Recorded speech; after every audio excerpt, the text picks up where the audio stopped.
cards are shuffled, or even styrofoam containers and cardboard boxes, heaped up in musty stacks until they collapse, sometimes with devastating effect, burying the hoarder in heaps of discarded objects, dust, and scuttling spiders. Of course, when those stacks fall over, which they hardly ever do in my case, I set them right back up again.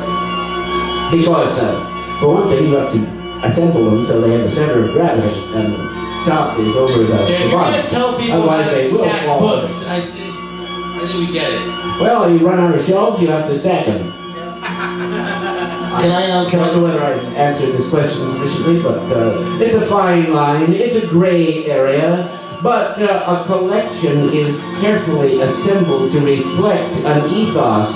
Stacks of newspapers reflect an ethos, all right, but it's not a collector's ethos. It's a hoarder's ethos. And one might as well be a pack rat, a kangaroo rat, or a jackdaw as a collector of old maps, stamps, pogs, frogs, or... about plastic dinosaurs? Well, you know, there are a large network of those collectors out there. I'm not sure I've reached my carrying capacity yet. There isn't a flat surface in your house that isn't covered with a small plastic dinosaur, Hal. So I went out and found some big flat pieces of cardboard, which I put on top of the stacks. And now there's room for my new specimens of the Thyreophora, which before I sort of had to move around if I wanted to lie down. Anyway, there's your answer. I have a quick story I'm going to share with you at this point. It better be good. It's going to be good, actually. I think you'll like this one.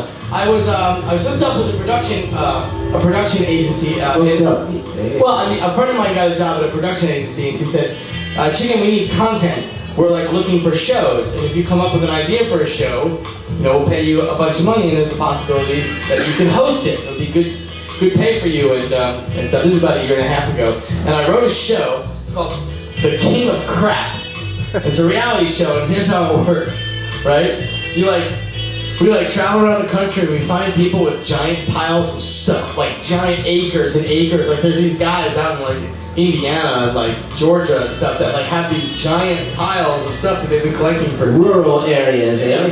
And we turn the entire thing into like a game, like a point system. Like, you know, like if your wife left you, that was good for like 50 points. Flash us their crap. Like depending on like how annoyed your neighbors are with you, and how many health violations you've gotten, and like how like on the brink of disaster your compulsion to collect bullshit has like crippled you. And then of course you get points for, you know, square acreage, and then for pounds and stuff. But then the big, you know, and it goes on for weeks and weeks of competing and stuff. But the biggest prize is awarded to not how much your stuff is worth, not how much it weighs, not how big it is, not how much it pissed people off, not how much toxic waste is in there. But the one biggest factor is how much you think it's worth. And however much you think it's worth compared to how much it's actually worth, the disparity between the two, then that's the winner who wins it. And then you get to be the king of crap. Isn't that a great idea for a reality show?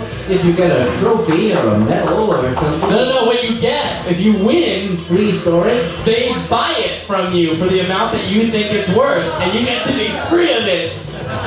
That's the fucking, isn't that awesome? And like you get to like get a second chance on life. So it goes into the Crapmolian Museum. Well, they just fucking throw it away. It's crap, it's garbage, it has no value. Throw it away. Throw it away, just let it go, Hal. So they turned it down. They said it was the most depressing thing they've ever heard. You were just ahead of your time. They said that we would sooner have like live gladiators killing people on TV before we did this. They just don't understand that people tune in for the pathetic as well. One of the perennial appeal of Judge Judy, or the old show Queen for a Day. Sure. I have a spiritual question for you here, Hal. Very well. Here, until the cows. you ever having a spiritual moment here? Here. Spiritual sound.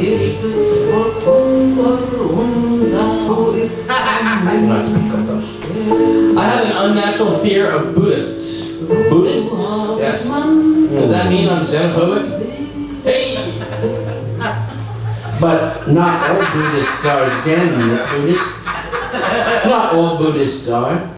An evolved religion which over many centuries grew from the simple teachings of Gautama, the enlightened one, as he sat under his fig tree, to a magical story of wrestling with demons in the upper atmosphere.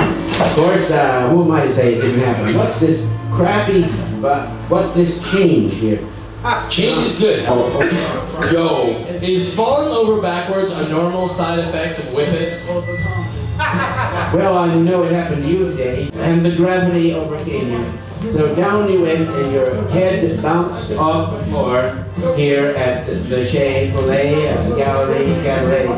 And now you're wondering whether this was the appropriate procedure when a double or perhaps even a triple may be handed to you. Yes, it is possible until the carrying capacity of the cracker itself give way and a large explosion distinguish your efforts. When will they make fezzes for women? Oh, I'm afraid that women must claim this territory on their own and not sit around and wait for the Turks or the Mohammedans to cross this particular divide for them. They need every reminder you can provide, ladies, that you are a potential source of customer satisfaction and revenue for the harassed shopkeeper. And of course, most women, any hat looks good, and that's not the case for men. Some people don't even have a good shaped head. But what can I say? Don't blame us if you don't wear the fez. It only requires for you to put it on, and that'll be something flung back in the chops of Islam, eh? Won't it? Get it? Okay, well, yeah, go ahead. So we're going to talk about some possibilities here. It says, in the last few weeks, it has become quite clear what a whining, petulant douche Gavin Newsom is. Yes, everybody's been watching him unwind and implode. And that's how you made the paper yesterday when they wistfully said that you were his only major opponent. Yeah, at least I would have shown up. I don't think I could do worse than someone who wasn't here. That might be a little bit too much possibility for me to report. The question is, seeing as Chicken John only got 8% of the vote that Gavin Newsom got, does that mean that Chicken is 10 or 11 times the douche that Newsom is? Well, that assumes that the vote is negatively bestowed. That the absence of the votes that Newsom got is supposed to increase opprobrium that Newsom now enjoys. If enjoys is the term. Not at all. You're looking at this thing entirely backwards. Yes, it's not like that. It's like your Newsom is 8 times the douche that you are, because, as you point out, Newsom has sulked like Achilles in his game, and has gone off to Hawaii like Bill the Junkman, and avoided his electoral responsibility like Sarah Palin, and worn real cream through it all like George Hamilton.